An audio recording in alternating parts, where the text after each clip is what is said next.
Հաջորդ շաբաթ նիստերը ենք վերջացնում։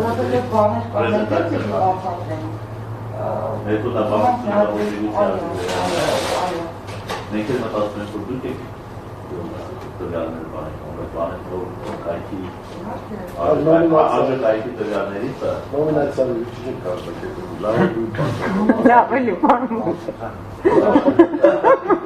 ամենաքիչ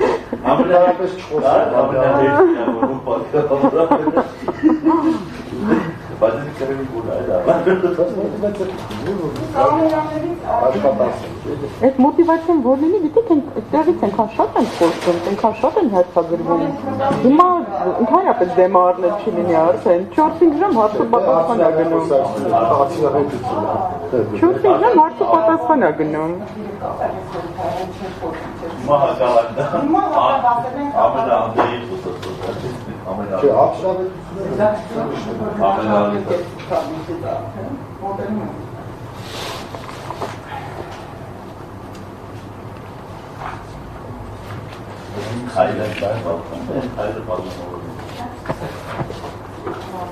Բարև ձեզ հարգելի գործընկերներ եւ առցանց հետևորդներ, այսօր մեդիա կենտրոնում տեղի կունենա մամուլի ասուլիս, ԱԺ մոնիտորինգ 7-րդ գումարման ազգային ժողովի 3-րդ նստաշրջանի դիտարկման արդյունքները թեմայով։ Ես ներկայացնեմ մեր բանախոսներին Համազած Դանիելյան իմ քայլը խմբակցության անդամ, Սերգեյ Բակրատյան Բարգավաճ Հայաստան խմբակցության անդամ, Լուսինե Վասիլյան ԱԺ մոնիտորինգ ծրագրի ղեկավար, Մարիամ Բարսեղյան ԱԺ մոնիտորինգ ծրագրի խմբագիր եւ հուսով ենք քիչ անց մեզ կմիանա նաեւ Տարոն Սիմոնյանը, Լուսավոր Հայաստան խմբակցության անդամ։ Շնորհակալություն մեր բանախոսներին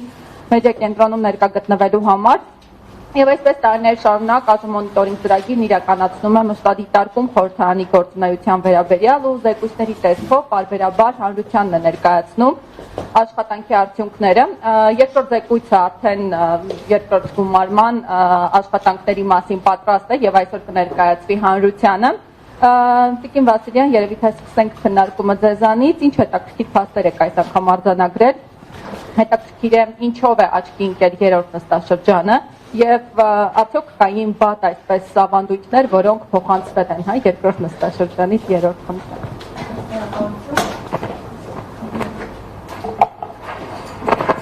Շնորհակալ եմ մեդիա կենտրոնին, արդեն ավանդաբար մեր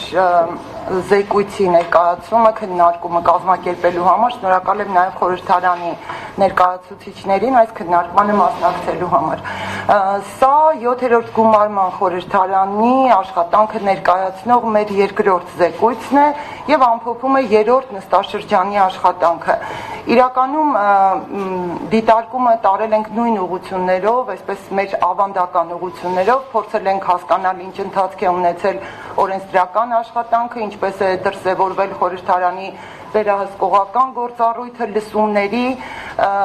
պրակտիկան, ինչ միտումներ է արձանագրել, էթիկայի խնդիրներ եւ անդրադարձել ենք այս զեկույցում նաեւ Սահմանադրական դատարանի շուրջ ստեղծված իրավիճակին, քանի որ խորհրդարանը երկու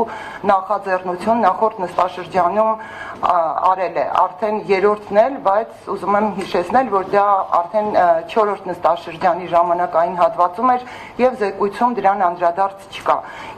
Ինչով է առանձնացել նախորդ նստաշրջանը։ Այսպես թվային ցուցանիշներ կան ամփոփված զեկույցում, ես կփորձեմ շատ թվերի մասին չխոսել, բայց որոշ թվեր այնուամենայնիվ նշելու եմ, այսպես հիմնական առանձնահատկություններից մեկը խորհրդարանի այսպես օրինաստեղծ արտադրողականությունը երրորդ նստաշրջանում ավելացել է 26-ով կամ 18%-ով ավելի օրենք է հասցրել խորհրդարանը ընդունել, քան երկրորդ նստաշրջանի ընթացքում, բայց ավելի որակական փոփոխություն արձանագրել ենք կառավարություն, ազգային ժողով, օրենքների այս հեղինակման հարաբերակցության մեջ մեր 10-ամյա դիտարկումների ընթացքում արձանագրվել է առաջին ցուցանիշը, բացառիկ ցուցանիշը հօգուտ խորհրդարանի, այսինքն ամբողջ օրենքների 30%-ը հեղինակել են падգամավորները, 70-ը կառավարությունը։ Նման հարաբերակցություն մենք չենք արձանագրել նախկինում, ընդհակառակը ունեցել ենք նստաշրջաններ, երբ խորհրդարանի մասնաբաժին այս ամբողջում եղել է ընդամենը 5%-ը կամ ասենք 100-ից ավելի օրենքներից 10 մասին չհասնող նախագծերային բաժին ընկնում ազգային ժողովին։ Այս դեպքում 31%-ը կամ թվային արտահայտությամբ, եթե ես ասեմ, 169 օրենքներից 53-ը հեղինակել են падգամավորները։ Սա առաջին տարբերությունն է, հիմնական տարբերությունն է, որ արձանագրում ենք այս զեկույցում։ Իդեպ փոփոխություն կա նաև երկրորդ նստաշրջանի համեմատ։ Երկրորդ նստաշրջանում խորհրդարանը այդքան էլ չէր փոխել հարաբերակցությունը եւ 12 օրենք էր падգամավորների ընդհանրապես հեղինակած ընդունվել։ Հիմա ստացվում է 4.5 անգամ ցուցանիշը բարելավել է երրորդի ընթացքում։ Կուզեմ, որ խորհրդանի ներկայացուցիչները անդրադառնան ու փորձեն իրենց դիտարկումներն անել, թե ինչով է պայմանավորված այս փոփոխությունը, բայց մենք զեկույցում ունենք այս արձանագրումից բացի դիտարկում, որ կա տպավորություն, որ խորհրդարանական մեծամասնությունն ու կառավարությունը այսպես ներքին բաժանմամբ որոշում են կայացրել, այսպես չսահմանափակել օրենսդիրի նախաձեռնողականությունը եւ ընդհակառակ ավելի մեծ ազատություն տալ դրան ու ինչ որ ներքին համաձայնությամբ խրախուսվում է խորհրդարանի ակտիվությունը, սա մեր դիտարկումն է զեկույցում արձանագրված։ Ինչ պարբերաբար նշում էինք մի ցուցանիշ էլ արտահերթերի ժամանակ ընդունված օրենքների քանակ, ունեցել ենք նստաշրջաններ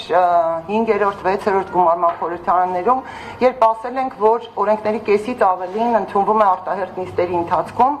այս դեպքում փոխվել է նաև արտահերթերի վիճակագրությունը 3 արտահերթ եւ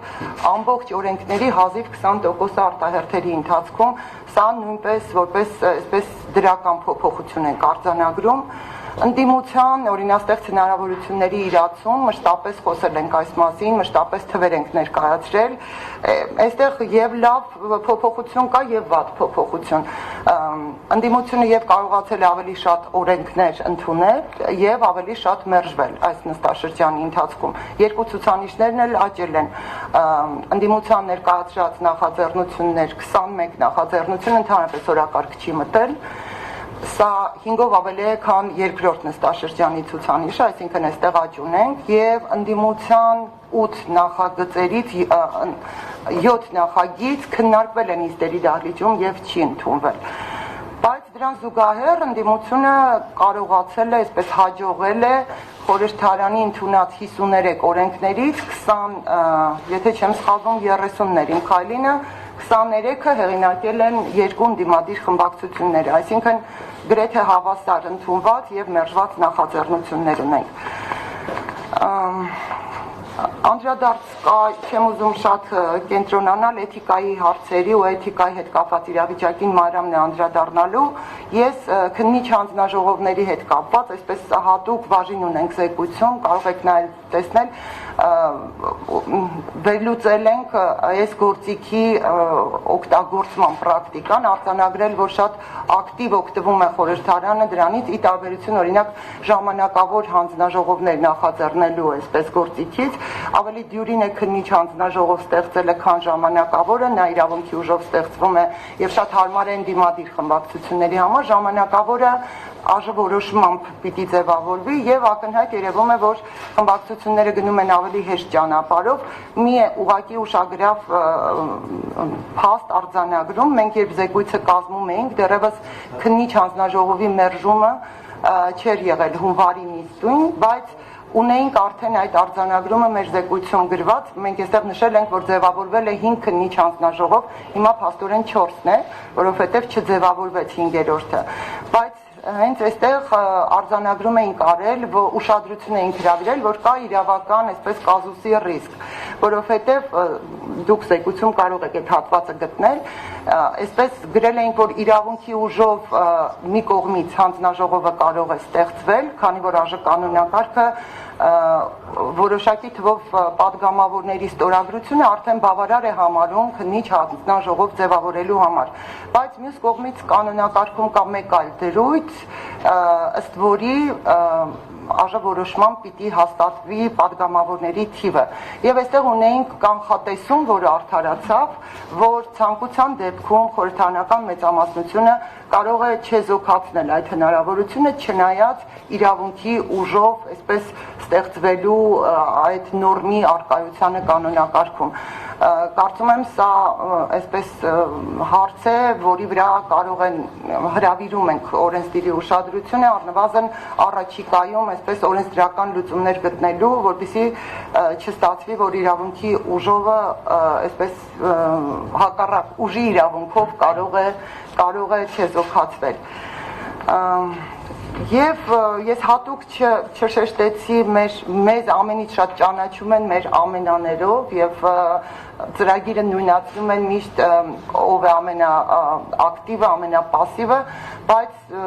սա չի ամենահիմնական ու պարզապես վիճակագրությունը հավաքագրում է եւ տալիս է այդ հնարավորությունը, ուղղակի կարող եմ նաեւ իմանալով, որ սա հատկապես հետաքրքրում է լրատվամիջոցներին, նշել այսպես նաեւ խորհրդարանի ամենաներին։ Իդեպ ակնհայտ է, որ մի տարբերություն էլ, որը մոռացա նշել, այս խորհրդարանը այսպես չխոսող падգամավորների խնդիր ավելի քիչ ունի։ Մենք 5-րդ գումարման խորհրդարանում, երբ այս դիտարկումը անում ենք, խորհրդարանի կեսից ավելին չէր մասնակցում օրենսդրական քննարկումներին։ Մենք ունեինք ցուցանիշներ 105 падգամավորից 65-ը ընդհանրապես քննարկումներին չէր մասնակցում։ Այս միտումը նկատելիորեն փոխվել է ու ընդհակառակը գնում է հակառակ ուղղությամբ, այսպես շատ խոսող խորհրդարան ունենալու հեռանկարով եւ թեև էլի չխոսող падգամավորներ կան, 132 падգամավորից 20-ը ընդհանրապես քննարկումներին չի մասնակցել եւ իմ քայլից կան падգամավորներ եւ Բարգավաճ Հայաստանից, Լուսավոր Հայաստանից է միայն, որ ընդամենը 1 падգամավոր է, մյուսներում, եթե չեմ սխալվում, այսպես 10-ական падգամավորներ կարծացողներ է, չէ՞, կարծալով։ Չէ, մենք այս դեպքում էլի հիմք ենք ընդունում ազգային ժողովի կայքի վիճակագրությունը, այսինքն այս դեպքում օրենսդրական քննարկումների ժամանակ ամբիոնին չմոտեցածները եւ խոսափողի կոճակը չսեղմածները։ Այս միտումը փոխվել է, խնդիր է ծագել այս գումարման խորհրդարանում նաեւ բացակաների հետ կապված, նախկինում էլի այսպես շատ ընդգծված ունեինք օրենսդիրի մի հատված, այսպես գործարար համբավ ունեցող падգամավորների, մականունավոր падգամավորների եւ ավանդաբար մեր բացակաների տասնյակը զբաղեցնում էին հենց նրանք։ Այս գումարման խորհրդարանում մեր բացակաների տասնյակում խորհրդարանի այսպես միջխորհրդարանական պատվիրակություններում ընդգրկված շատ գործողումների գնացող падգամավորներն են եւ օրինակ բացականների տասնյակ ամբողջությամբ կազմված է արտաքին հարաբերությունների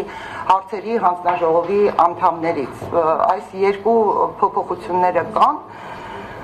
Երրորդ նստաշրջանի ընթացքում այսպես ամենաշատ կողմ քվեարկած падգամավորը ԲՀԿ-ից Կարինե Պողոսյանն է, ամենաշատ դեմ քվեարկածը իմ քայլից Հայկ Սարգսյանը, ամենաշատը ձեռնպահ է քվեարկել իմ քայլից Թագոհի Թովմասյանը,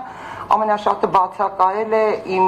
քայլից Արուսյակ Ջուլհակյանը, այստեղ հաջորդում է ամբողջ հանձնաժողովի անդամները, շատ մոտ են բացակայությունները, ուղղակի խնդրում եմ այսպես նկատի ունենալ, որ ամենաշատ բացակայածների մեջ ամենաշատ գործուղումների գնացած падգամավորներն են, մտածում ենք ինչպես վիճակագրության մեջ սա արտացոլել, նախորդ զեկույցում ենք արձանագրել, որ Գագիկ Ծառուկյանը, որը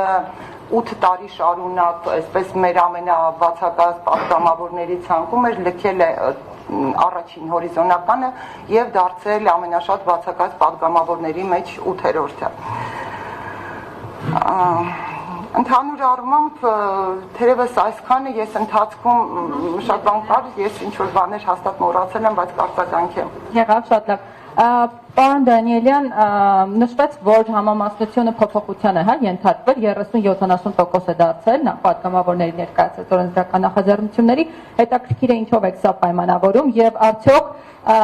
այն գնահատականը, որ տրվեց, կառավարություն, ազգային ժողով, միգուցե ներքին պայմանավորվածություն կա, կիսում եք այդ, խնդրեմ։ Շնորհակալություն, ես նախ պետք է Լուսինեին եւ պարլամենտ մոնիտորինգի որ թիմին շնորհակալություն հայտնեմ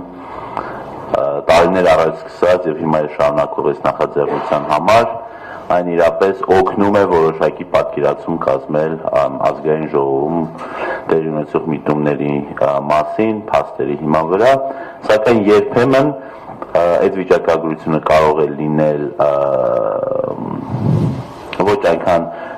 տեսեք մի բան է քանակական տվյալներ, մեկ այլ բան է որակական, այսինքն խորքը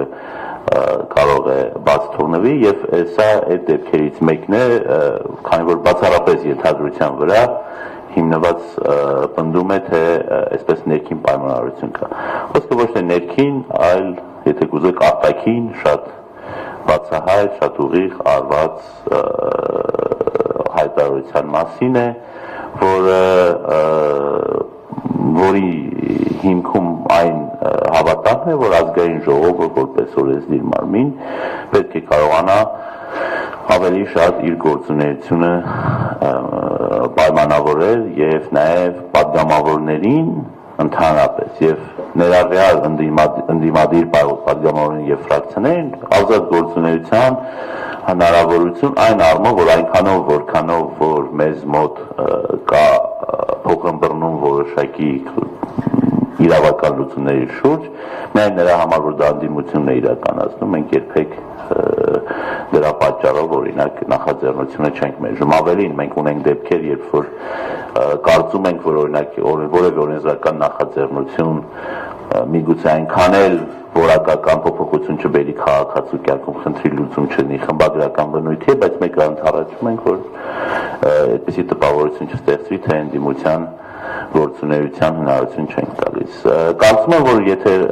հիմնական պատճառը, եթե ինձ հարցնեք, թե ինչու է վիճակագրությունը փոխվել, դա այն է, որ մենք ունենք իրապես այլ տեսակի խորհրդարան եւ այդ խորհրդարանում ընդգրկված են մարդիկ, ովքեր շատ ավելի մոտ են օրենսդիր գործունեությանը, քան մենք նախորդ գումարումներում ունեցել ենք։ Իսկ ինչու դա այդ փոփոխությունը արտացոլվեց երկրորդ նստաշրջանի ընթացքում, երրորդ նստաշրջանի ընթացքում շատ բարձ, հիշում եք, առաջին նստաշրջանը դա երբ որ հանձնաժողովներ էին գումարում, այդ մեկ շաբաթներ, որ օրենսդրական նախաձեռնություն բերել հնարավոր չէր։ Երկրորդ նստաշրջանը, գարնանային նստաշրջանի ընթացքում կարելի է ասել, որ շատերը հունի մեջ էին մտնում եւ պետք է հիշենք, որ օրենսդրական նախաձեռնությունները կյանքի կոչելու համար դա գործընթաց է։ Գաղափարից վերածվում է տեքստի, տեքստը դրում է շրջանառության, առաջին ընթերցում, երկրորդ ընթերցում, նախքան այդ հանձնաժողովում, այսինքն մի քանի ամիս տևող գործընթաց է, դեպի աշնանը արդեն մենք տեսանք, թե ինչ կարելի է ակնկալել նոր խորհրդարանից։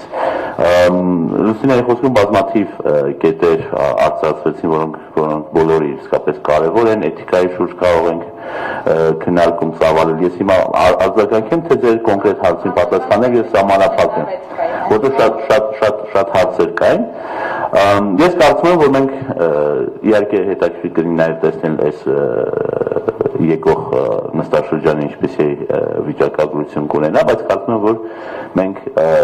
պետք է պատրաստ լինենք, որ աստիճանաբար տեսնենք, որ խորհրդարանի կողմից բերված նախաձեռնությունների թիվը ավելանա, բայց այստեղ երկրորդ կարևոր հանգամանքը կա։ Բացի թվից շատ կարևոր է նաև բովանդակությունը, որովհետև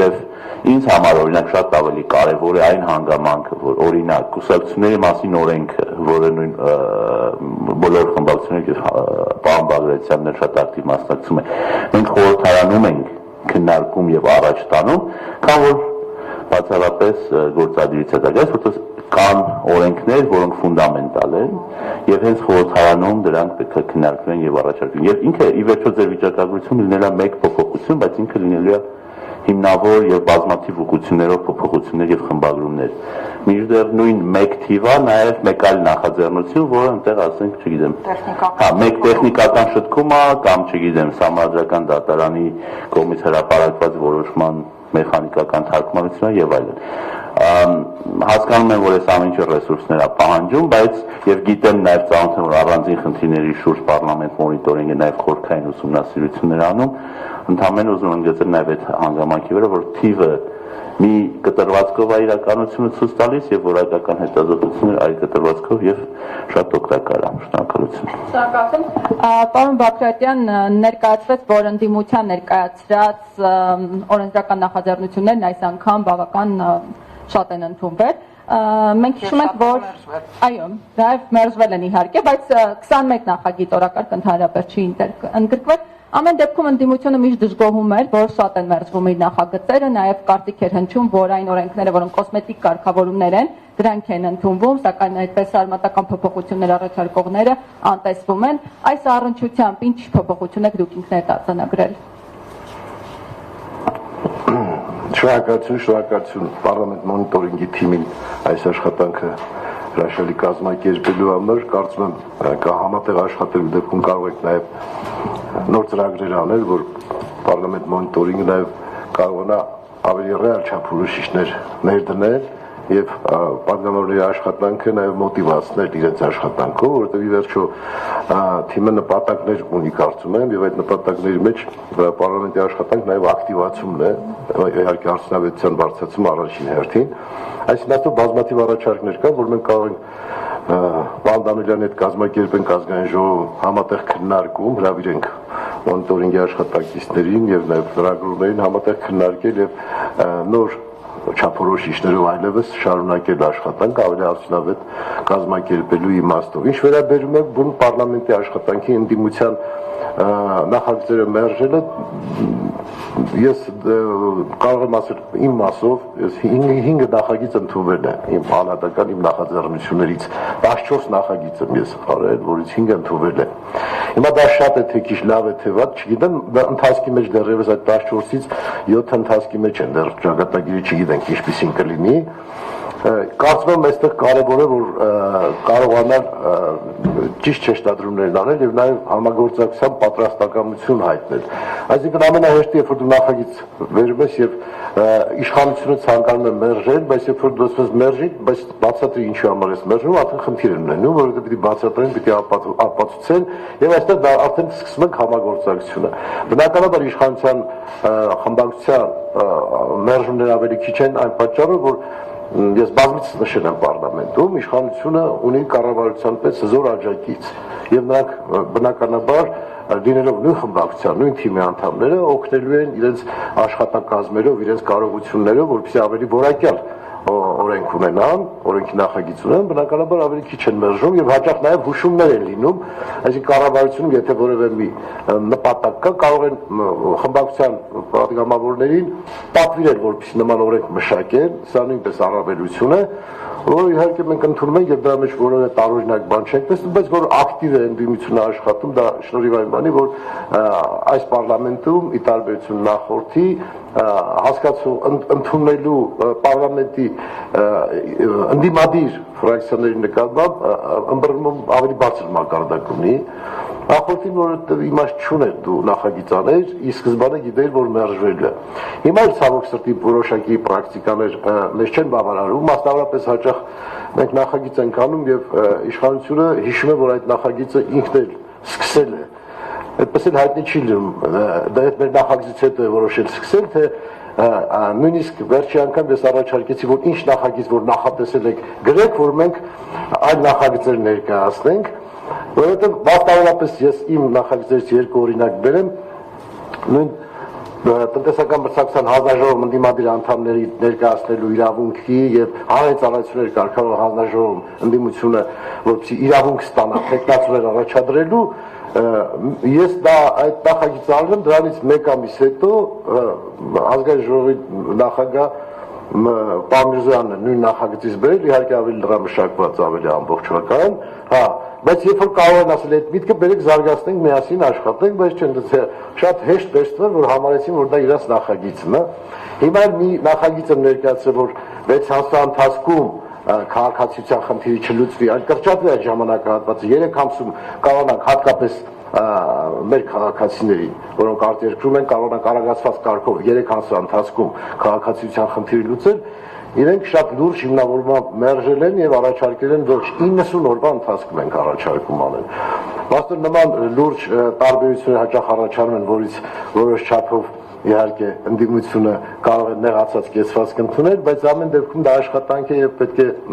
նաեւ ունենալ նման փաստեր եւ նաեւ ես որոշել եմ օրինակ մի նախագիծ անեմ, որով արտոնագրենք այլևս միտքը, որպեսզի չկարողանան օգտագործել, չկարողանան նախագիծ բերել այդ թեմայով։ Սա իհարկե մի քիչ հումորով, բայց կան նման խնդիրներ, բայց նաև ասեմ, որ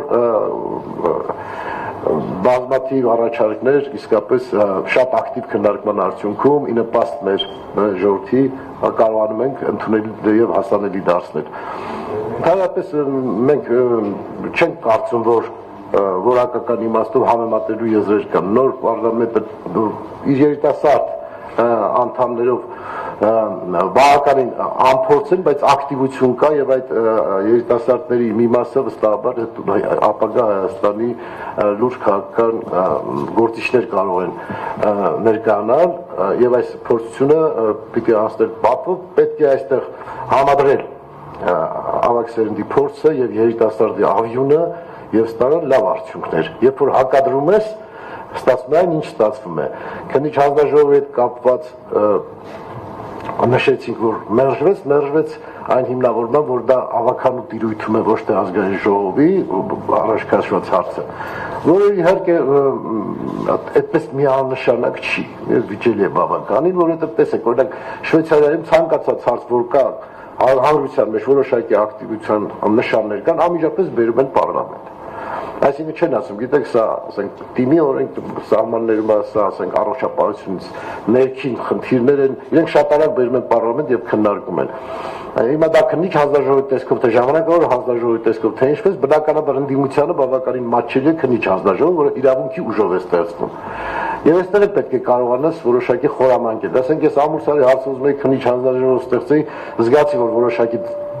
դեմ տրամադրություններ կա, ստիպված փոխեցի անում, դրեցի մետաղական հանքավայրերի թափանցիկության եւ արժանահատության հարցը, որպեսզի դժվար լինի մերժել, իշխող մեծամասնության կողմից, բայց աշխատանքը պետք է մտածել, որ ամեն ինչ հանած յուղով չի ընթանալու, վեճերը լինելու քաղաքական եւ տարբեր։ Ես մինչև ձեր արձագանքը գուցե այս լինել անդրադառնալ, այն որ ասում են վիճակագրությամբ ընդհատեմ, այս դեպքն է։ Պարոն Բագրատյանը խոսում էր, որ համագործակցություն չկա, իսկապես նստաշրջանի ընթացքում այսպես ոչ միայն հռետորաբանությունն է սրվել, այլ նաեւ տարբեր խմբակցությունների, այսպես падգամավորների համագործակցության ցածր մակարդակ են արձանագրել, ընդամենը մեկ օրենք է, որի տակ 3 խմբակցությունների, այսպես падգամավորների ստորագրությունը կա, սա մի ցուցանիշ, որ այսպես քիչ է համագործակցությունը խմբակցությունների միջև խորհրդարանում եւ առավել եւս չկան նախագծեր ընդդիմադիր խմբակցությունների, 2 խմբակցությունների այսպես համագործակցությամբ, պարոն Բագրատյան։ Խնդրեմ, պարոն Դանելյան։ Ես մի քանի կետով պետք է անդրադառնամ։ Առաջինը այդ գաղափարների հետ կապված, պարոն Բագրատյան, եթե դուք օրինակ կարող եք բերել, որ դուք գաղափար եք ներկայացրել, հետո մեծամասնությունը կամ կառավարությունը այլություն տվել, ես էլ կարող եմ օրինակ բերել, երբ որ ձեր ֆրակցիայի ներկայացուցիչը նախագիծ է բերել, այնքան թերի է եղել, որ արդարադատության նախարարը ձևակերպումները փոխանցել է, այդ մարդը ներառել է իր նախագծում, որպես իր նախագիծ անցել է։ Եղել է դες դեպքեր եղել է։ Այնպես որ եթե այդպես փոխցնելու բան լինի, տենց չէ, մենք էլ հակառակ նաև եղել է, որ թերի աշխատանքն է, բայց տեսել ենք, որ падգամավորները կամ падգամավորների խումբներն Բարգավաճ Հայաստանից հետաքրքրված են այդ հարցը լուծելու, բայց լուծումների լավագույն ճանապարհների մասով աջակցության կարիք ունեն, աջակցել ենք եւ չենք էլ անգամ բան արել, որ համահեղինակ լինենք եւ բան արել։ Ես այդ բարը կոնկրետ այդ իմացած օրինակում հաստատ չէ, կարող այլ դեպքում եղել է։ Հիմա ես մեկ այլ օրինակ կարող եմ բերել, տեսեք, եւ սա կապված է նաեւ այդ քննիչ հանձնաժողովի ստեղծման հետ կապված։ Քննիչ հանձնաժողովի ստեղծման անհրաժեշտությունը կարծում եմ իրավունք է փոքրամասնության, բայց այդ իրավունքը պետք է նաեւ հիմնավորել։ Հիմա տեսեք, երբ որ այդ այսպես կամազների հետ կապված հարցը մեջտեղ բարձրացավ, ես հրապարակային ասել եմ, որ իմ լուսավոր Հայաստան գործընկերներին կոչ եմ արել, որ մենք ինստիտուցիոնալ լուծումների ճանապարհով գնանք։ Բաց ունենք այսօր բավարար չի թափանցիկությունը։ Եկեք ավականիներին որոշակի լազորություններ տանք, օրենսդրական լուծումներով։ Եկեք պահանջենք, որ ցանկացած նվիրատվություն կամ որոշ տոկոսից հետո նվիրատվություն պետք է հրապարակային լինի։ Իդեպ հետո պարոն Բագրատյանն ու իմ գործընկեր Սոնա Ղազարյանը այդպեսի բան համահեղինակեցին, տեղել չեմ ասում ինձ համահեղինակ դարձրեք, բայց ես գաղափարը ժամանակագրին շատ ավելի առաջ եմ բանել։ Բայց փոխանակ մենք նստենք իրար հետ փորձենք լուծումներ գտնենք։ Լուսավոր Հայաստանը բերեց այդ եւ այդ նախաձեռնությունը առանց համաձայնեցնելու, թե որ ուղղությամբ է տանում։ Բերեց ամենանեղ օրակարգով եւ այդ բանը ներկայացնելուց այդ պատգամավորը շատ ամբարտավան կերպով ասում է ավականին կոմպետենտ չէ այդ հարցը լուծելու համար, որը նաեւ այդ իր գնահատականը տարածում է նաեւ իր գործընկեր, իր կուսակցության գործընկերները, ովքեր ներկայացված են։ Եվ այսպես միակողմանի որոշում է կայացում։ Ես պատգամավոր եմ, ես կարծում եմ, որ բավական տքնաջան աշխատող պատգամավոր եմ, իմ օրակարգելիքն է, ես անձնապես հայտարարեցի, որ այն նախաձեռնությունը, որը խնդիր չի լուծելու, որի խնդիրը անգամ հստակ սահմանված չէ եւ որևէ արժեք չի ավելացնելու, ոչ ինստիտուցիոնալ լուծումների մասին այնտեղ խոսում, ես դրա վրա ժամանակ չունեմ ծախսելու։ Օրենքի ուժով ուզում են ստեղծեն, թող ստեղծեն, բայց ավելի կարևոր բաներ կան։ Հիմա դրանք համատեղ նախաձեռնություններ են։ Գիտեք, ես կարող եմ իմ փորձառությունը կիսվել նորից կուսակցությունների մասին, որովհետեւ դա ֆունդամենտալ ռեֆորմա է եւ շատ ժամանակ տարած, մենք բազմաթիվ քննարկում հանդիպումներ ենք անում, թե խմբակցությունների միջև թե քաղաքացիներ, եւ ես հույս ունեմ, որ ի վերջո դա կլինի համատեղ նախաձեռնություն, բայց հաճախ այլ դեպքերում դա շատ ավելի հեշտ է, որ առանձին լինի։ Հիմա մենք նորից ուզում եմ պայման ընդգծեմ պարոն Բաղրամյանի մասնակցությունը, մենք այդ process-ը անցել ենք, բազմաթիվ քննարկումներ ենք իրականացրել, սկզբունքային հարցերի շուրջ ըստ էության բոլոր ֆրակցիաների մեջ գոնե իմ ընկալմամբ փոխըմբեռնում կա, հիմա եկել ենք տեքստը վերջնականացնելու համար եւ սպասում ենք ֆրակցիաների արձագանքին։ Եթե 1-2 շաբաթ եւս անցնի, մենք ստիպված ենք լինենք որպես մեծամասնություն այդ ռեֆորմը առաջ տանենք։ Իմ Բարսեղյան, խնդրում ներկայացնեք էթիկայի հանձնաժողովի հետ կապված դիտարկումները, հա։ Այս նստաշրջանում, թեև չի արտացոլվել նախորդ այս զեկույցում, սուր բանավեճեր ունեցանք եւ հետաքրքիր է արդյոք սա չի խոսում այն մասին, որ իսկապես անհրաժեշտ է էթիկայի մշտական հանձնաժողով ունենալու հարցը դիտարկել, խնդրեմ։ Եվ հետաքրքիր է նաեւ, եթե չեմ սխալվում, նախորդ անգամ նշել եք, որ դիմումներ եղել են, սակայն ընթացք չեն տրվել, այս անգամ ինչ է եղել են դիմումներ, ինչ ընթացք է։ Քանի որ պարոն Դանիելյանը խոսեց այս նոր խորհրդարանի օրենսդրական նոր որակի մասին, օրենսդրական գործունեության, ես էլ փորձեմ այդ որակական մասով անդրադառնալ, այս խորհրդարանում ի տարբերություն նախորդ խորհրդարանի գրեթե չկան մականունավոր պատգամավորներ, նախորդներում շատ էին եւ բոլոր այն հարցերը, որոնք հետո դառնում են էթիկայի քննարկման առարկա, հիմնականում կապվում են հենց այս մականունավոր պատգամավորների հետ։ Այս խորհրդարանում այդպիսի պատգամավորներ ոնց որ թե չկան, բայց առիթներ, երբ որ խոսվում է էթիկայի հանձնաժողով ունենալու անհրաժեշտության մասին, բազմիցս եղել են։ Եվ երկրորդ նստաշրջանի ժամանակ են եղել, եւ երրորդում են եղել, եւ արդեն այս ընթացիկ նստաշրջանում թերևս վերջն էր, հա, եթե այսպես կարելի ասել, երբ որ շատ քիչ էր մնում, որ այսպես իրար քաշքշելու ականատեսը դառնային պատգամավորների։ Իհարկե եղել են դեպքեր, երբ որ արդեն դրսից նախ պատճառը, որ եւ երկրորդ նստաշրջանում եւ երրորդում եւ դեռևս նախորդ գումարման վերջին նստաշրջաններում չձևավորվեց այդպես էլ էթիկայի հանձնաժողով, պատճառը ազգային ժողովի կանոնակարգն է, օրենսդրական կարգավորումներն են, որը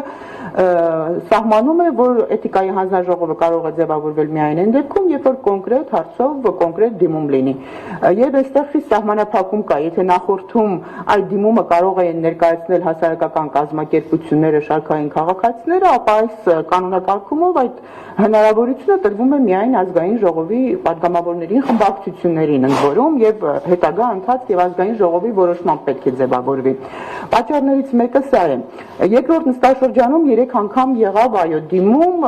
որ հասարակական կազմակերպությունները, մի դեպքում լրագրողական կազմակերպությունները, մի դեպքում մարդու իրավունքների խնդիրներով զբաղվող կազմակերպությունները, մեկ այլ դեպքում քաղաքական կուսակցություններ դիմել էին ազգային ժողովի նախագահին, խմբակցություններին, որպեսզի վերջիններս հանդես գան էթիկայի հանձնաժողով ստեղծելու նախաձեռնությամբ։ Այդ 3 դիմումներն էլ անարձագանք մնացին եւ պատգամավորների կողմից, խմբակցությունների եւ ազգային ժողովի նախագահի կողմից։ Էթիկայի հանձնաժողով չձևավորվեց։ Արձագանք եղել է, նկատի ունեմ վերջնական արդյունք չունեցանք, էթիկայի հանձնաժողով չձևավորվեց։ Երրորդ նստաշրջանում էլ արդեն խոսքը, եթե երկրորդում բոլոր 3 դեպքերն էլ ըստ էության առնչվում էին Բարգավաճ Հայաստան խմբակցության ներկայացուցիչներին, երրորդ նստաշրջանում այդպիսի մի դեպք եղավ, որը վերաբերում էր իմ քայլը խմբակցության ներկայացուցչին Անդրանիկ Քոչարյանին, հիշում եք այնտեղ Անդրանիկ Քոչարյանի խոսքերը Արփինե Հովհաննիսյանի հասցեին, այս առիթով փաստաբաններ էին ներկայացրել դիմում էթիկայի հանձնաժողով ստեղծելու, սա էլ այսպես չունեցանք արդյունք։ Զուգահեռաբար խորհրդարանական մեծամասնությունը հարկ է համարում արդեն երկու նստաշրջան եւ թերևս երրորդն էլ պարբերաբար այսպիսի իրավիճակներում հանդես գալ հայտարարությամբ, որ պետք է ստեղծել էթիկայի հանձնաժողով, բայց մշտական հիմունքներով գործող հանձնաժողով։ Եվ արդեն այս վերջին դեպքերից հետո, երբ որ շատ լարված էին կրքերը խորհրդարանում, երբ որ Բարգավաճ Հայաստանի, հիշում ենք, եւ Արման Բաբաջանյանի միջև էր այս ամբողջ պատմությունը, այս դեպքում էլ նորից հանդես եկան էթիկայի հանձնաժողով ձևավորելու անհրաժեշտության մասին հայտարարությամբ եւ արդեն որոշ Մակունցներ, Լիլիթ Մակունցը խմբակցության ղեկավարը ասաց, որ պետք է ավելացնել մշտական հանձնաժողովների թիվը։ Սա նշանակում է պետք է փոփոխություն կատարել սահմանադրության մեջ։ Ենթադրենք, թե այսօրվա իրավիճակը, ներքաղաքական իրավիճակը այնքան հանդարտ է, որ խորհրդարանական մեծամասնության ձեռքը հասնում է էթիկայի հանձնաժողովի հարցը կարգավորելուն։ Զուտ տեսականորեն շատ դժվար է հիմա պատկերացնել, թե ինչպես է դա արվելու, որովհետև եթե սահմանադրության մեջ փոփոխություն է, նշանակում է ելի 88 падգամավորի քվեարկություն։ Մենք գիտենք, որ կողմ քվեարկություն, մենք գիտենք, որ հատկապես էթիկայի հարցերում, երբ որ դրանք առնչվում են մի դեպքում լուսավորի վերաբերմունքն է, մի դեպքում Բարգավաճինը, տպավորություն է, որ ընդդիմադիրները շատ շահագրգռված չեն այս հանձնաժողովի մշտական, այսպիսի հանձնաժողովի մշտական ունենալու հարցում։ Էլ չեմ ասում, որ ոնց որ թե մեծամասնությունն էլ շատ պիտի շահագրգռված չլինի, որովհետև նույն իր անդամին վերաբերող դեպքեր են եղել։ Ու հիմա շատ դժվար է պատկերացնել, երբ որ մենք ունենք սահմանադրության փոփոխության մեկ այլ խնդիր, արդեն հանրաքվեի հետ կապված, գիտենք սահմանադրական դատարանի, արդյոք մեծամասնությունը կկարողանա պահել իր խոսքը,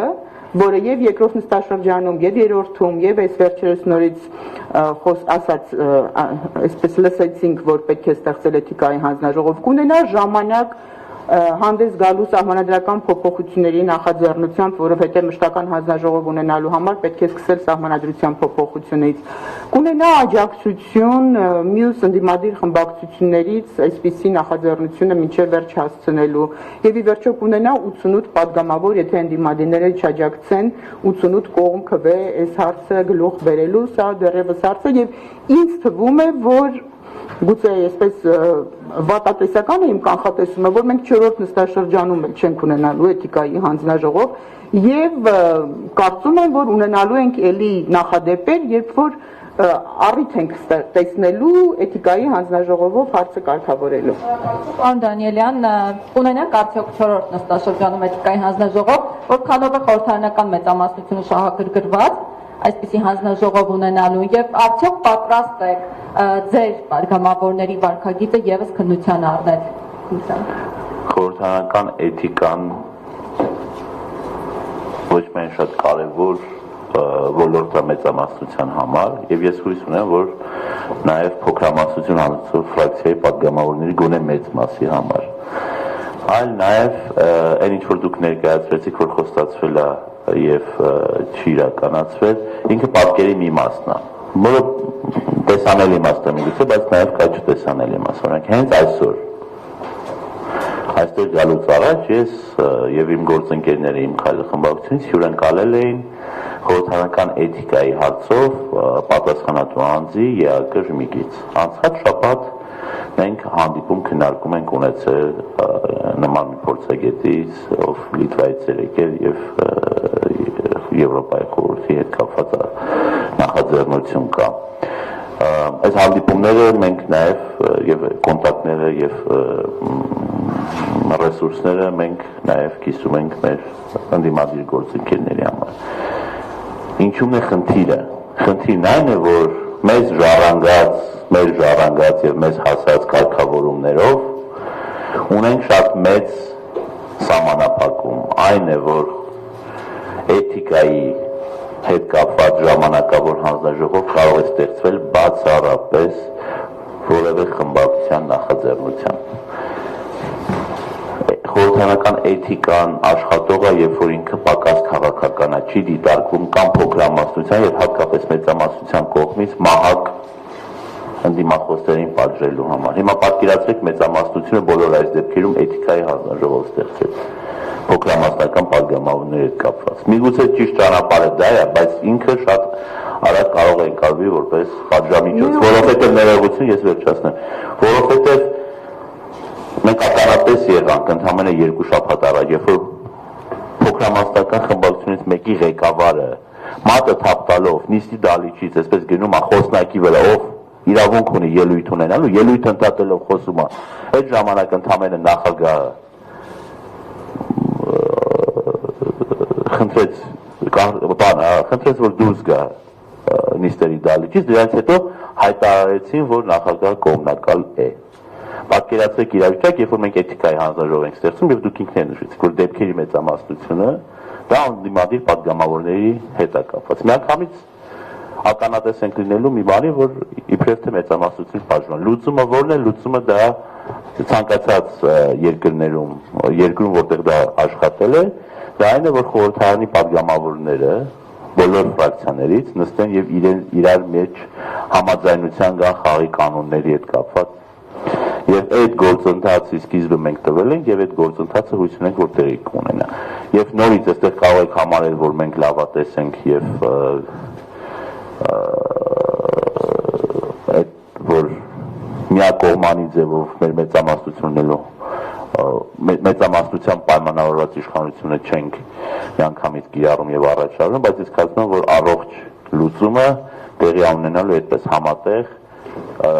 որովհետեւ նորից ես հավատում եմ, որ օրինակ այն ինչ-որ օրինակները որ բերեցիք, չգիտեմ, անկախ թե որ խմբակցության անունը տվեցիք, բայց խմբակցության անդամների մեծամասնության տեսակետից դրանք ընդունելի չեն եւ հենց այդ մեծամասնությունը բոլոր խմբակցություններում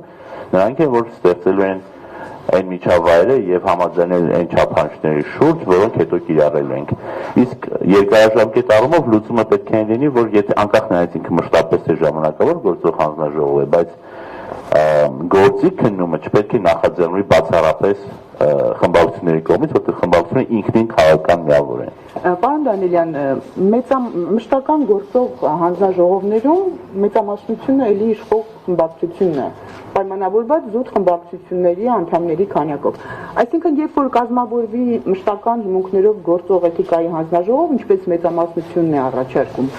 եւ այդ մշտական հանձնաժողովը ձևավորվի ճիշտ այն հիմունքներով, որոնցով ձևավորվում են մյուս մշտական հանձնաժողովները, մեծամասնությունը դարձյալ լինելու է իշխող խմբակցությունը եւ որքան էլ որ ասենք սա քաղաքական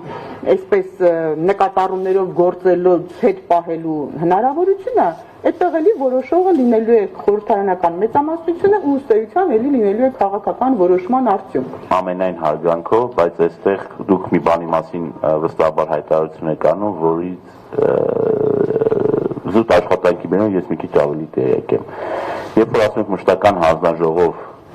խոսքը ոչ թե այն մոդելի մասին է, որ մնացյալ 11 մշտական հանձնաժողովներ ունեն, որտեղ դոնտի բանաձևով տեղերի համամասնություն, այլ խոսքը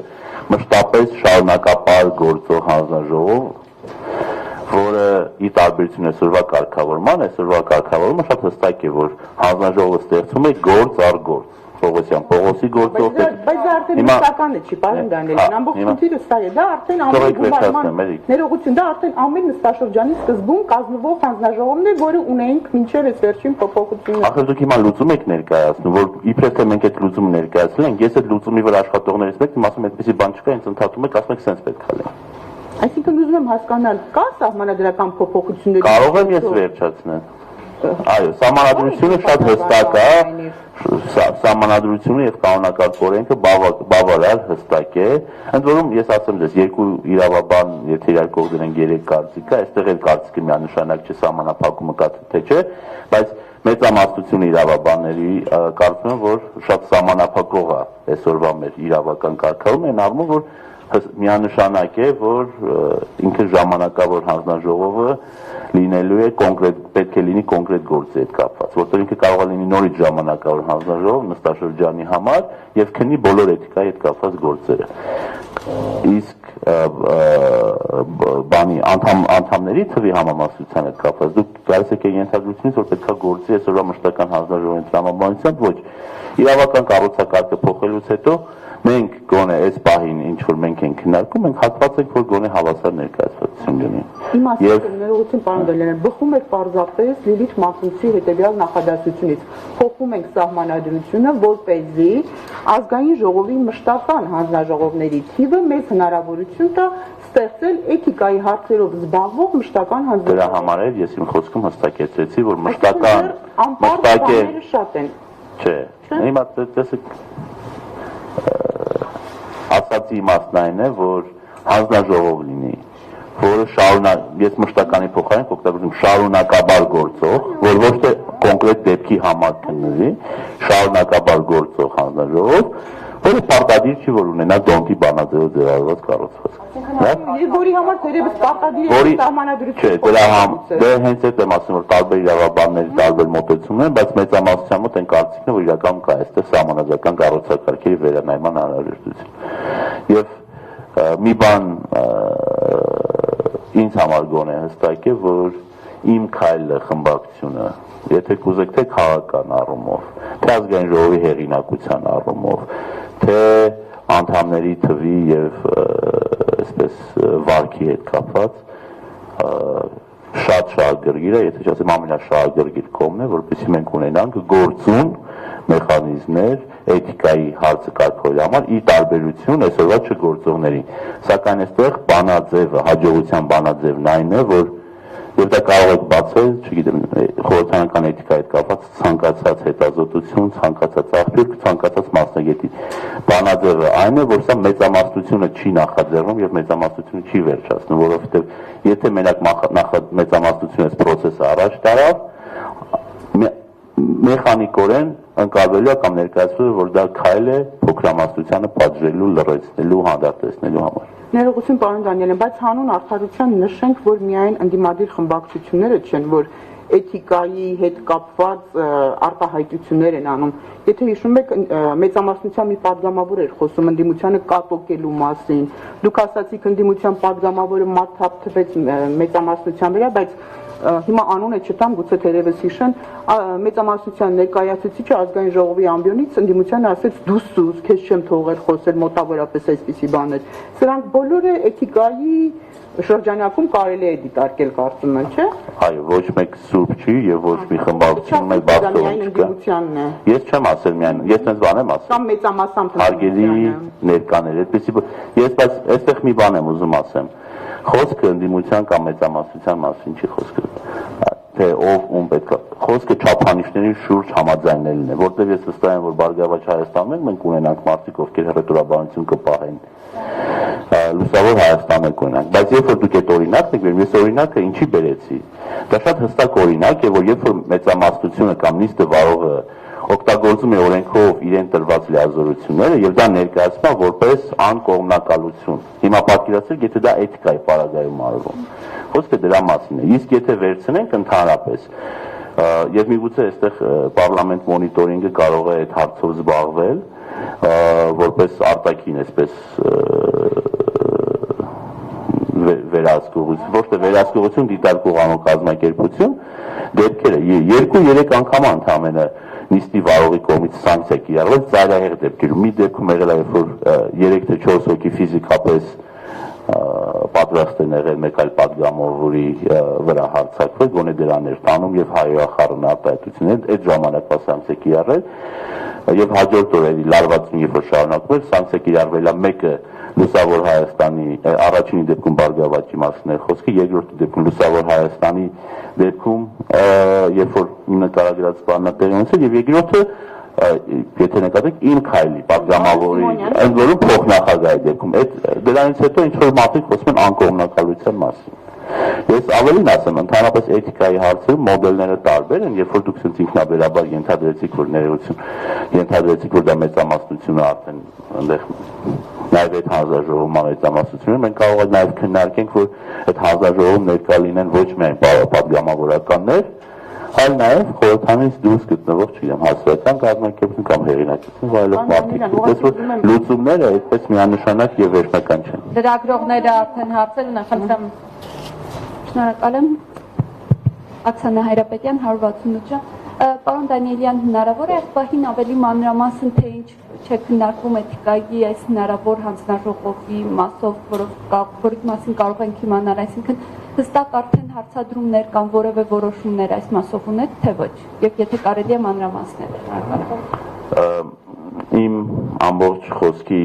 կարծում եմ ամենաառանցքային հատվածը այն էր, որ թեև մենք որպես մեծամասնություն ունենք տեսլական, ունենք չափանիշներ եւ սահմանափակումներ, որ ուզում ենք տեսնենք նույն վարքականոնի վարքագծի կանոնակարգման հետ կապված այդ code of conduct կոչվածի, ինչպես նաեւ կառուցակարգեր, որ հնարավորություն կտա էթիկայի հետ կապված հանձնաժողով ստեղծել կամ ունենալ մշտապես գործող ավելի ոչ քաղաքական, ապա քաղաքական միջոցներով, ի տարբերություն այսօրվա լուծմանը։ Բայց մենք դա առաջ ենք գոնե այս պահին մեր մտածություն, դա մենք առաջ ենք տանելու մեր ընդդիմադիր գործընկերների հետ համատեղ, որտեղ այս կանոնները պետք է կիրառել լինի հավասարապես բոլորիս համար եւ հետեւաբար հետաքրքիր է նաեւ իմանալ գործընկերների մոտեցումները եւ այդ քննարկումները ես կարծում եմ, որ որոշակի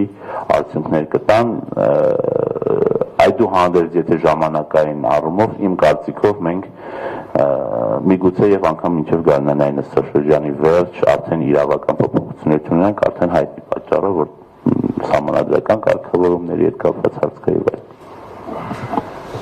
Կան այլ հարցեր։ Լուսնե Վասիլյանը Ներկայացնեք, հա, նաեւ։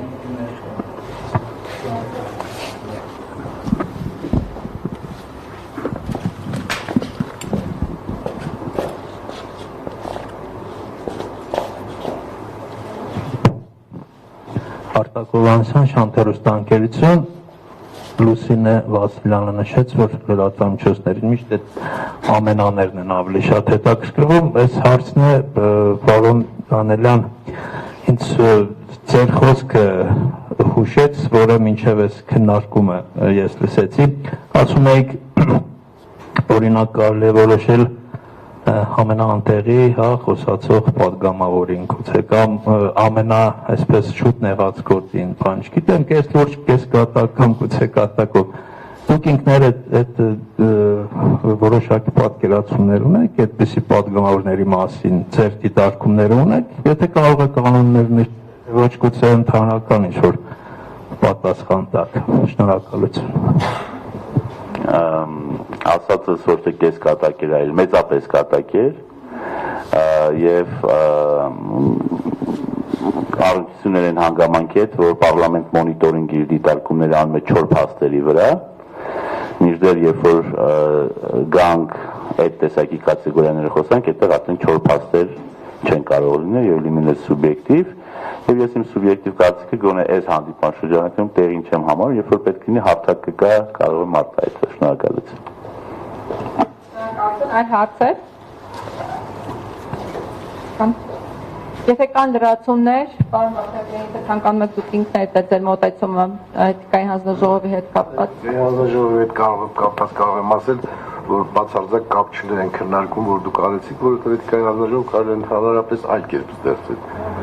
Դա համար ընդունելի չէր երկու բանախոսների կարծիքը, դա հանրային ճանաչում ունեցող մարդկանց միջոցով պետք է ստեղծվի եւ անկախ պետք է լինի, պարլամենտի հետ ընդհանրապես կապ չպետք է ունենա, որտեղ եթե դոնտի բանաձևով պարլամենտը պետք է արվի, ավելի լավ է չարվի, բնականաբար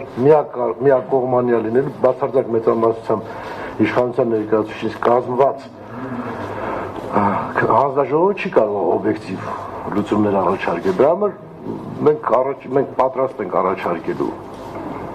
լրիվ այլ կառույց, որը էթիկայի հանձնաժողովի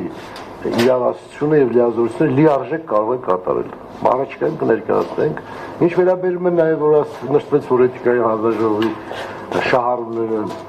հիմնականում ընդդիմություն են, բացարձակ համաձայն չեմ, պետք է լինի ընդդիմությունը, բայց ցավոք սրտի ավելի շատ իշխանության ներսից կան այնպիսի հայտարարություններ, որոնք իսկապես արժանի են ուշադրության եւ երբ որ ներկայացնում միայն պատասխանը, բնականաբար ստացվում է, որ ընդդիմությունն է մեղավոր։ Բայց իրականում այս ամեն ինչը սկսում է, երբ որ իշխանության խմբից որևէ հայտարարություն է արվում կամ փորձում են միջամտել եւ դրանով շիկացնում են մտնոլորտը, բայց ստացվում են նկարում են ընդդիմության հատվածը եւ պատասխան են տալիս ընդդիմության ներկայացուցիչները, անհասկանալի է, երբ որ օրինակ սանկցիա է կիրառվում, այս նույն ժամանակ սանկցիա չի կիրառվում շարունակության պատճառը հանդիսացող հայտարարություններով պատգամավորի նկատմամբ։ Այսինքն ես որ իշխանությունից է։ Երբ որ Արման Բաբաջանյանի հետ խոսակցությունը շարունակվում էր, արդեն խոսակցությունը ավարտվել էր, երբ որ իմ քայլից հայտարարություն եղավ Բարգավաճի նկատմամբ, որ արդեն շատ է կանցել նստեք տներ, պատասխան եղավ, որից շարունակություն առաջացավ։ Փոխանակ առաջին այդ երիտասարդին դուրս հրավիրեին, միանգամից դա ավելի խոցելի, ավելի քիչ են ընդդիմության ներկայացուցիչները հեշտ կլինի քվեարկել պատժելու համար։ Ուժերի դեմ միշտ է թույլ է մեղավոր, հանրայդ ասացվածքը դեռևս ուժի մեջ է, դրա համար չի կարելի էթիկայի հանձնաժողով ստեղծել դոնտի բանաձև անլուրջ կլինի, այդ կառույցը կարելի է չունենալ ուղղակի։ Պետք է ստեղծել հանրային լուրջ վստահություն ունեցող մեր հասարակական կազմակերպության ներկայացուցիչներից, որոնք անաչափ նաև իրենց կյանքի փորձով կարող են նաև խորհրդատվություն տալ, կարող են նաև իրենց դիրքորոշումը կրնի հետաքրքիր հենց հանրության իմաստով եւ կարող են շատ ճիշտ ձևով կազմակերպել, այսքան է շնորհակալություն։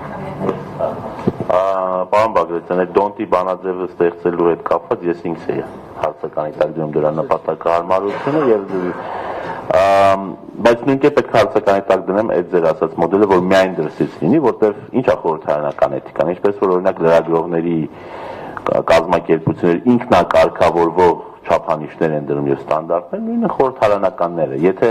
այդ չափանիշները մենք իրար հետ համաձայնեցնենք եւ որոշում կայացնելու հանգամանք տանք միայն արտաքին ինչ-որ մանի, դա այդքան էլ օգտակար չի, որտեղ այնտեղ էլ հետո լինելա քննարկում, իսկ ոնց ենք որոշելու թե ովքեր է կանխարգելման հանձնաժողովի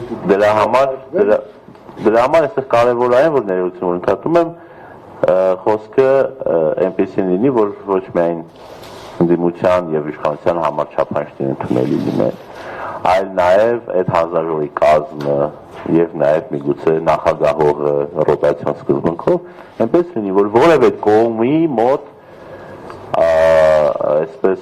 առիթ չլինի կարծելու, որ դա քաղաքական գործիք է, այլ դրա նպատակն այն է, որ ընդհանուր խորհրդարանի նկատմամբ հեղինակությունը բարձրացնել, այն խորհրդարանականների վարքը եւ ռետորաբանությունը սահմանափակելու միջոցով, որոնք իրենց վարքով վնասում են նույն խորհրդարանի հեղինակությունը։ Իսկ ինչ վերաբերում է ցույց տալուն, պարոն Բագրատյան, այսօրվա մեդիա դաշտին բոլորս ծանոթ ենք, խորհրդարանում երբ որ անցնում ենք, տեսնում ենք, թե որ պատգամավորներից են ամենաշատ հարցազրույց վերցնում եւ այդ պատգամավորները որ ֆրակցիաներից են եւ ինչն են կտրում ու ինչը ցույց չեն տալիս, այնպես որ եկեք նորից կարող ենք մոնիտորինգի եւ փաստերի շրջանակներում հետո մեկ էլ պարզվի, որ իրականում ավելի շատ մեր իմ գործընկերների ասածներն են բացասականի տակ ներկայացում եւ այլոցը դրական։ Շնորհակալություն։ Այսպես թերևս նաև եզրափակում շատ հարցերի մասին խոսեցինք, որոնց լուծումները հենց արժեկանոնակարգում են, պարոն Դանելյան, եւ այս ընթացքում այդ բարեփոխումը կանոնակարգի հետ կապված դեռևս տեսանելի չի այդ սկիզբ աշխատանքի, որովհետև թե քննիչ հանձնաժողովի թե նույն պատգամավորների վարքականոնին վերաբերող այդ սանկցիաները, դրանց ձևական բնույթը գուցե այս դաշտում նաև կանոնակարգում փոփոխությունների այսպես տեղ կա, անկախ ինստիտուտի հանգամանքից դուք նշեցիք, որ այդ սանկցիաները շատ քիչ են կիրառվում, կիրառում են, բայց ձևական չէ։ Չէ, ձևական արկայությունը կանոնակարգում գուցե ինչ-որ բան պետք է մտածել նաև դրանց այսպես իրական բովանդակություն տալու համար, սա էլ է ճանապարհ էթիկայի խնդիրները կարգավորելու, այսինքն ոչ միայն հանձնաժողովի, այսպես ինստիտուտի ձևավորման ուղղությամբ մտածել, այլ նաև արժեկանոնակարգում այդ խնդիրները տեսնելու մի հուշում էլ մեզանից, մենք այստեղ վերլուծություն ունենք շահերի բախման ինստիտուտի հետ կապված, ունենք գնահատական, որ այսպես պատգամավորի կողմից ձեռնարկատիրական գործունեությամբ զբաղվելու իրողությունը պարզելը, գնահատելը շատ բարդացված է ու չափորոշիչները հստակ չեն, թերևս քանի որ զբաղվում եք այդ խնդրով նկատի ունեցեք, որ այստեղ էլ շատ հստակեցումների չափորոշիչները պարզ դարձնելու անհրաժեշտություն կա։ Շնորհակալություն դիտարկման համար, ոչ միայն հաշվի կանենք, այլ նաև արդեն իսկ մեր ուշադրության կենտրոնն է դա։ Տեսեք, շատ ժամանակ չեմ ուզում խլել, բայց մի քանի էլի կարևոր շեշտադրումներ պետք է լինեն։ Մենք պետք է հասկանանք, որ այս վարքագծի կարգավորումը խորհրդարանական դա բարձր ստանդարտներն են, որտեղ նվազագույն ստանդարտները պետք է սահմանված լինեն օրենքով, եւ դա պետք է նախատեսի, չգիտեմ, տարբեր պատիժներ ընդհանուր մինչեւ մանդատի զրկում եւ միգուցե նաեւ քրեական պատասխանատվություն, բայց դա օրենքով է, վարքագծի կանոնները, դրանք արդեն այն լրացուցիչ բարձր չափանիշներն են, որին էլի պետք է ձգտենք բոլորս ապահովել, բայց այստեղ պատժամիջոցները չեն կարող նորից այդքան հեռու գնացող լինել, որովհետեւ նույն խնդրի առաջ կկանգնենք։ Այդպես պատժելու մեղադրանքի տեղին չէր եւ այլն, բայց պետք է անպայման հիշենք, որ մենք այստեղ մի քանի ֆիլտրեր պետք է ունենանք, օրինակ իմ կարծիքով առաջի ֆիլտրը պետք է լինի ֆրակցիան, խմբակցությունը, որտեղ եթե որևէ падգամավոր որևէ վարկ այնպես չի դրսևորում, դա նաեւ խմբակցության հեղինակություն, եթե որևէ մեկը ասենք չգիտեմ միջազգային գործողման ժամանակ պատվիրակության մեջ X ֆրակցիայից եւ իրեն վատ ապահովում, այդ ֆրակցիայի նախ եւ առաջ խնդիրը պետք է լինի, որ հաջորդ անգամ այդ մարդուն չգործողի եւ չհեղինակազրկի։ Հետո արդեն կա նույն կանոնակարգով նախատեսված որոշակի սահմանափակժամիջոցներ, որոնք նիստը նախագահողը այդ պահին կարող է լինի ազգային ժողովի նախագահ կամ փոխնախագահներից որևէ մեկը ներառյալ ընդդիմություն ներկայացնող կարող է կիրառել եւ արդեն էթիկայի հանձնաժողովը արդեն շատ ավելի կոնկրետ եւ կարեւոր խնդիրների շուրջ պետք է կարողանա այդ զսպող չափանիշները սահմանել։ Շնորհակալություն, ես հիշեցնեմ, որ մեդիակենտրոնում տեղի ունեցավ մամուլի ասուլիս այժմ մոնիտորինգ 7-րդ գումարման ազգային ժողովի 3-րդ նստաշրջանի դիտարկման արդյունքները թեմայով։ Մեր բանախոսներն էին Համազած Դանիելյան, Իմ քայլը խմբակցության անդամ, Սերգեյ Բաքրատյան, Բարգավաճ Հայաստան խմբակցության անդամ, Լուսինե Վաստիգյան, այժմ մոնիտորինգ ծրագրի ղեկավար եւ ծրագրի խմբագիր Մարիամ Բարսեղյան։ Շնորհակալություն հրավերն ընդունելու եւ բուրըն ներկման համար։ Պարոն Դանիելյան,